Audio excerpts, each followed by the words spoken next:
This show is brought to you by Manscaped. Use the code AFTV for 20% off your order and free shipping at manscaped.com. Hi, welcome to AFTV. I've got Dan with me. Very disappointing result, 2-1 defeat against Villarreal in the semi-final first leg.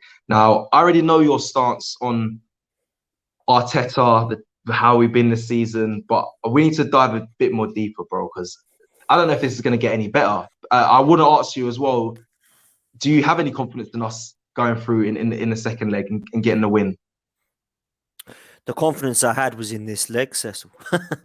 And they've ruined that tonight. Where does it start? Let's start with the lineup, because obviously it's ruined from this first leg, but the lineup for me, did you see it come in? I feel like every week, I have an idea of how we can beat teams, and I think a lot of the fan base kind of agree with what we should go with, the strongest team, and then he just does something completely out of the blue in such an important game. I don't know what the hell that was out there. I don't know what the formation was. I'm not sure why now. I've been asking for Pepe to play a more central role, but to play him and this false nine and then just make a position up to have no understanding of where our midfield or back three with back four. You could do a bit of both if you want. Just decide, throughout the game where you want to play. What was that? What was he asking them to do? Listen, we're still in the tie, right? Let's get that clear. But somehow, because that was a disaster, shambolic, from this manager, unbelievably poor, no understanding of tactics. He should have taken Ceballos off at half time because of the yellow card and the fact that he was poor. He was lucky to not get a second yellow before it. Take him off, leaves him on, red card, surprise shambles. I get to this stage. You asked me about the team selection. No, I'm not surprised with this manager. No, I should be. I should be shocked. I should be asking myself, what's he doing? But I've been asking myself that since November, Cecil. And people are starting to just about see it now. We're in May. Do you know what I mean? When you start having questions being asked around October, November, like I was, around December, normally people start to look and go, yeah, I can see what you're talking about. We're in May. Nothing's changed. We're going into this game at the moment thinking this is our biggest game of the season. And he's experimenting on the pitch. In the most important game of the season, he thinks, what should I do today? Should I have a little bit of Pepe up top? That's what it feels like. That's what it feels like. He's an experimental manager as well. Not just that he's experimenting in games. He's an experimental manager. He's learning the job as well. It's ridiculous, Dan. It's absolutely ridiculous. Mate, we've got 3 centre forwards on the bench. We had fullbacks on the bench. None of them on the pitch, just playing without them for the game. Not that I wanted Eddie to start. Don't get me wrong. I definitely did not. But I'm looking at the situation with that team, thinking, where are we supposed to play? And is Xhaka going to be playing at left back? Because I hope he's not. Oh, he is. And what happens? We're 1-0 down after a few minutes because he's playing at left back. I mean, don't get me wrong. He didn't have a shambolic game, but this is what happens with Granit Xhaka. He's a ticking time bomb, playing out of position. He does this in centre midfield. So he's definitely going to do it in a position where he's not comfortable. And then straight away, we're on the cosh, under the cosh. Don't get me wrong, Villarreal weren't amazing tonight. They should have been 3 or 4-0 up when we went down to 10 men, and they let us back into the game. So they'll be, they were coming off the pitch in mourning because they knew they've messed their chance up of getting into the final. The way I see it, mate, going into this next game, we are not good at home. We lose 1-0 a lot. So we need to forget what we've been doing before. Stick to your best team. The only thing we've got, Lacazette, Tierney, David Luiz coming into it. I think all 3 of them have got to start because we are so desperate at the moment to do something different.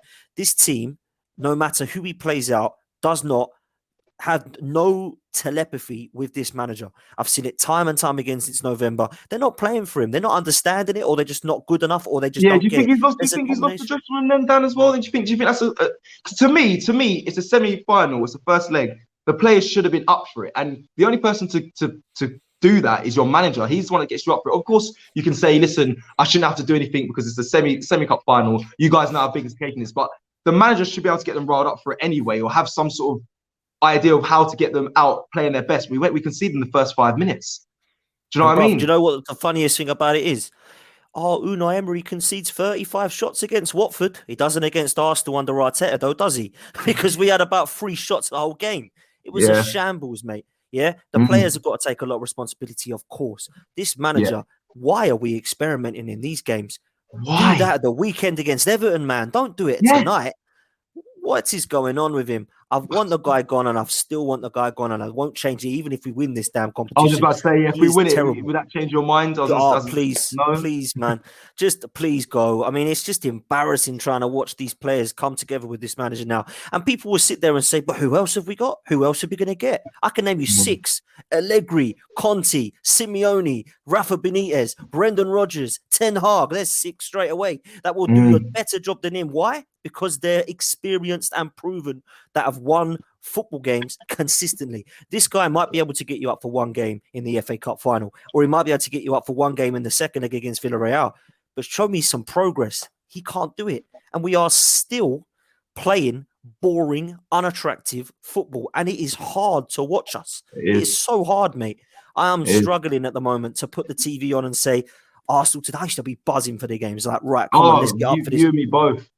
And it's hard, mate. It's a very, very hard watch at the moment. And I don't know where we go from here, man. I said last week to you both, I don't know where we go from here, but we have 2 games left this season. Forget the 5 in the league. We have 2 games left. Villarreal at home and the Europa League final. They're the only 2 I give a damn about. I don't care what we do in the 5 games in the league. Play Balogun, Aziz, and all them lot if you want to. I don't care. Let's make sure that we win these 2 games. We've still got a chance of going through. Somehow we're still in this game, right? Let's go there and prove that we are the home team and prove that we are the better team. Because let's be real, Villarreal have got one Foyth, who was a Tottenham reject in their back line. Yeah, they've got Etienne Capoue in their centre midfield. Yeah, unbelievable. Coquelin's come on. He's 33 now. Is he 32? Yeah, he's doing no look through balls, Dan, against us. Raul Albiol at the back. He's about 35. What's going on? This is a poor side. Honestly, bro, what do we do from here, man? It's literally a worry. Literally, Dan, thank you, bro. Hopefully, I'll speak to you next week with smiles on our faces and we can be celebrating. Yeah, man. Listen, take care. We'll speak to you soon. Yeah. Yeah, you take it easy, Cecil.